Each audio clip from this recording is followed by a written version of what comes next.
Title reads U.S. Grant History Chat interview with Elizabeth Samet. Hello, everybody. This is Nick Sacco, Park Ranger at Ulysses S. Grant National Historic Site in St. Louis, Missouri. And this is episode 5 of the U.S. Grant History Chat.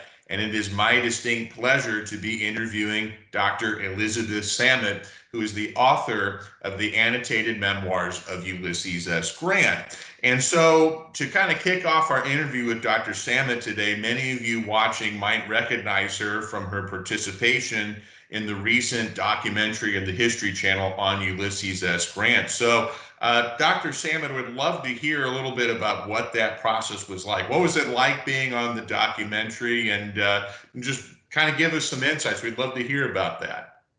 Well, it was a great treat for me to be a part of that endeavor, so long in the making. We filmed a while ago, and of course, when you film those interviews, you know only what you've said, and you don't really have any idea of how it will fit in with the rest of the narrative.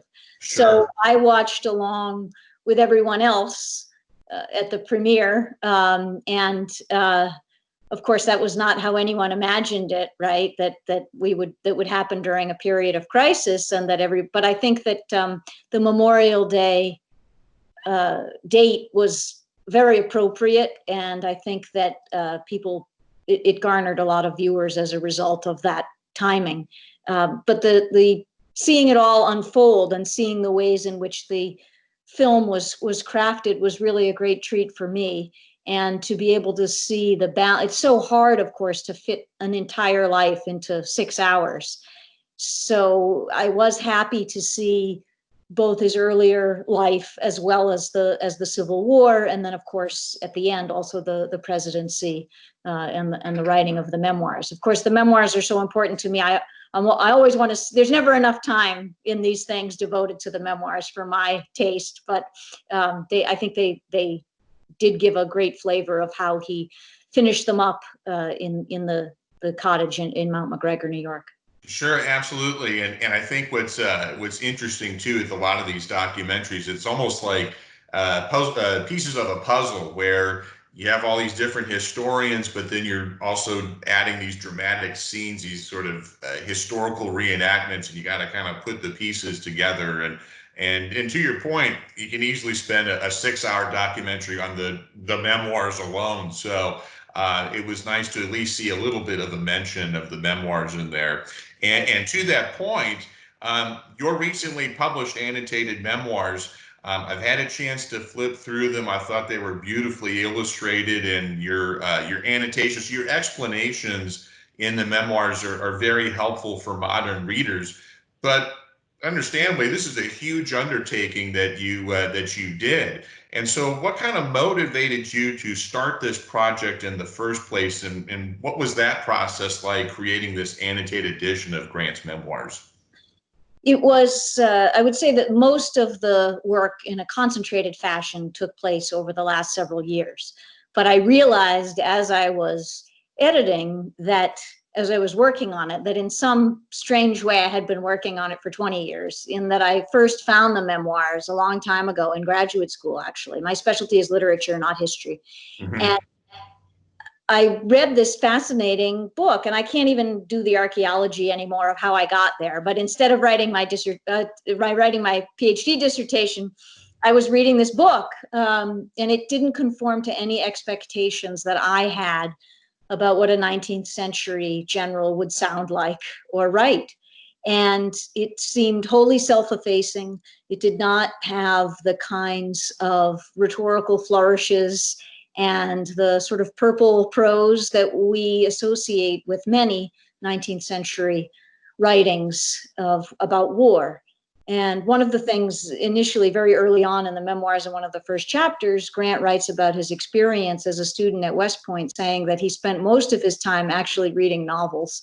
And that charmed me immediately, of course, as someone who's studied his literature. And he read Scott and Cooper and Washington Irving, and sort of was very typical in that sense of a 19th century reader. And so it gave me a window onto 19th century culture. And also at the time, I found it, I have to say, difficult to trace some of the battles. I've since visited many of the sites. And so now when I read it, whenever I go to visit a site, I will read that chapter in the memoirs as preparation, and then to be able to see the actual site. And that was, of course, one of his great gifts as a soldier and as a commander, was this ability to look at a map once and then he just had this wonderful facility, this almost photographic memory for the terrain and the topography. I don't have that. And so it was great to be able to actually to visit the sites. And I think the documentary did a nice job with that as well, showing us sort of Sure. movements and things like that. And so I was acquainted with the memoirs for a long time, and then the opportunity came to edit them, and I was just thrilled. And so that was a nice sort of coincidence, really, and it was great. Sure, sure. And I guess along these lines, a question that just popped in my mind here. Have you had a background with your literature background? Have you had any other interactions with other writings about the Civil War, say, Ambrose Bierce or somebody else like that, that's kind of stuck out to you as well? Yes. In fact, one of the things that I worked hard to do in the annotations, because of course I'm deeply indebted to all of the historians, the military historians who've analyzed and annotated the memoirs. But my primary interest was in trying to situate this book and to situate Grant into a literary and a cultural context as well. And so I looked at a lot of memoirs, at a lot of nonfiction, at a lot of fiction, including Bierce, also DeForest, his novel about the Civil War, Miss Ravenel's conversion, and his journals and diaries. And I think DeForest is an undervalued writer who, like Bierce, did not look at the romantic aspects of combat, but looked at the grim brutality of it all. And I think that was what Grant actually, I think that's what he figured out about war as early as his experience in the Mexican War, but it's surely shaped his attitudes toward the Civil War and to the way he wrote about it. So I try to include all kinds of memoirs from the time, and also fiction, poetry, to sort of think about what this memoir means to the history of war writing. Absolutely. That's really wonderful. It's one of the great insights of the memoirs, because it does provide that, your annotated memoirs provides that larger literary context as well, certainly. And then in your research when you're working on the memoirs, what was one of the big insights or takeaways, or perhaps a discovery that you made in these years of studying the memoirs? Maybe one passage that kind of you go back to all the time.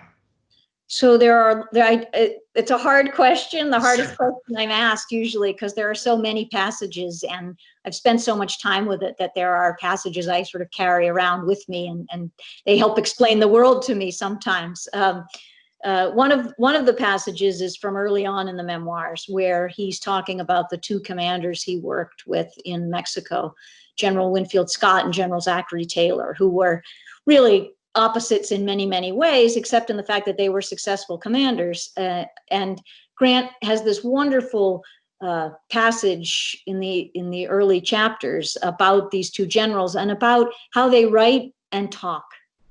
And I found that fascinating, that that's what he would concentrate on, less on how they fought, but instead how they talked and how they wrote. And so I really think about someone who was so conscious of the way that he spoke, the way that he communicated. And I think that that's a really interesting and perhaps understudied aspect of military culture. So that's one of the passages that sticks with me. That's the end of chapter 10. And it's just a wonderful little portrait of these two men. And the memoirs, it's full of these wonderful little portraits of different commanders, different people he encountered. And they'll just come up in a paragraph, and he's able to distill someone's character in that way. The person's character that I think he finds most mysterious is that of Lee. And so the passage that I think of, that I often go back to, because it has significance for Grant, but I think it also has significance for us as a country. And particularly now, we're dealing not only, as we have this discussion, not only with the pandemic, but with protests and violence across the country. And I think that much of this violence is rooted in our history. And I think that part of what Grant's memoirs offers is a corrective to what's commonly called the lost cause mythology, that demoted slavery as one of the causes of the Civil War and instead turned to the phrase states' rights. Sure. I think that Grant was not confused at all about the nature of the Civil War, about the issues being fought over. And I think that he would have been slightly mystified as about the ways in which we have since remembered the war. So this passage where he meets with Lee at Appomattox kind of emblematizes for me the way that he understood the war and the way that he understood his role in it. And I mean, if we have the time, I'm happy to read just a little bit of the chapter. Yeah, so it's from chapter 67, and one of the things that makes it typical is that he always is dispelling the romance of war, and he's always saying, "Look, it's a great story, but this is what really happened." Mm-hmm. So he one of the myths that grew up was that of the apple tree, that there was a famous apple tree there. So he starts with that. Before stating what took place between General Lee and myself, he writes, "I will give all there is of the story of the famous apple tree. Wars produce many stories of fiction, some of which are told until they are believed to be true. The War of the Rebellion was no exception to this rule, and the story of the apple tree is one of those fictions based on a slight foundation of fact. As I have said, there was an apple orchard on the side of the hill occupied by the Confederate forces. Running diagonally up the hill was a wagon road, which at one point ran very near one of the trees, so that the wheels of vehicles had on that side cut off the roots of the tree, leaving a little embankment. General Babcock of my staff reported to me that when he first met General Lee, he was sitting upon this embankment with his feet in the road below and his back resting against the tree. The story had no other foundation than that. Like many other stories, it would be very good if it was only true." And that's sort of typical of Grant's understated humor as well. And then he goes on to talk about his acquaintance with Lee. "I had known General Lee in the old army," that's of course in the Mexican War, "and did not suppose, owing to the difference in our age and rank, that he would remember me. Well, I would more naturally remember him distinctly, because he was the chief of staff of the engineers of General Scott in the Mexican War. When I had left camp that morning, I had not expected so soon the result that was then taking place, and consequently was in rough garb. I was without a sword, as I usually was when on horseback on the field, and wore a soldier's blouse for a coat, with the shoulder straps of my rank to indicate to the army who I was." Grant, of course, had this famous dislike for military uniform. Absolutely.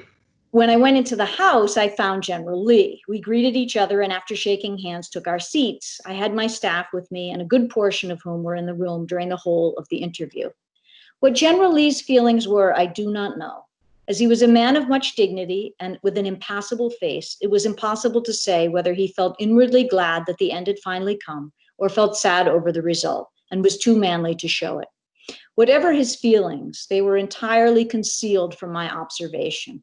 But my own feelings, which had been quite jubilant on the receipt of his letter, were sad and depressed. I felt like anything rather than rejoicing at the downfall of a foe who had fought so long and valiantly and had suffered so much for a cause, though that cause was, I believe, one of the worst for which a people ever fought, and one for which there was the least excuse. I do not question, however, the sincerity of the great mass of those who were opposed to us." And then he goes on to describe the terms and he dispels the rumor of the sword, the celebrated hand over the sword, which the story ran in newspapers long after that. But he said it's the purest romance. Sure, absolutely. And that's one of my favorite passages from the memoirs as well, because I think Grant, in his mind, he's willing to acknowledge the sincerity and the sort of the sacrifices that were made by these Confederate soldiers, but he's not giving them a full break. And he's still asserting the importance and significance of what the Union cause was all about as well. And with the rise of lost cause literature in the 1880s and going on from there, we can see Grant is sort of offering a rebuttal to that interpretation of the war in this passage. Right. And when he was young, when he was a lieutenant in the Mexican War, he was fighting in a war in which he did not believe. And he's Mm-hmm. very clear about that in the memoirs. I think at the time he thought less about the cause. But he had that experience. He said that was a purely political war, an unjust war. And the Civil War he believed in was a war of principle. And so you can see that, I think, very clearly in this depiction of what happened at the surrender. Absolutely. I fully agree 100%. Well, this has been really wonderful. Thank you to Dr. Elizabeth Samet for speaking today with us a little bit about her annotated memoirs of Ulysses S. Grant. And I know you've written a couple other books too along the lines of the Civil War. You can maybe tell us a little bit about that to wrap up our interview. Sure. Well, one of the pieces, one of the things was that I did before this book actually was an anthology of leadership. And it's a sort of, it's not just military leadership, but it does certainly involve some Grant and a lot of Lincoln. And so I think there's much to be learned from reading his work as well, obviously. Sure. Sure. Well, fantastic. Thank you so much, Dr. Samet. We look forward to seeing your progress with your book here. And those who haven't seen the documentary, look out for Dr. Samet on the documentary as well. Thank you. Thank you, Nick. I appreciate it.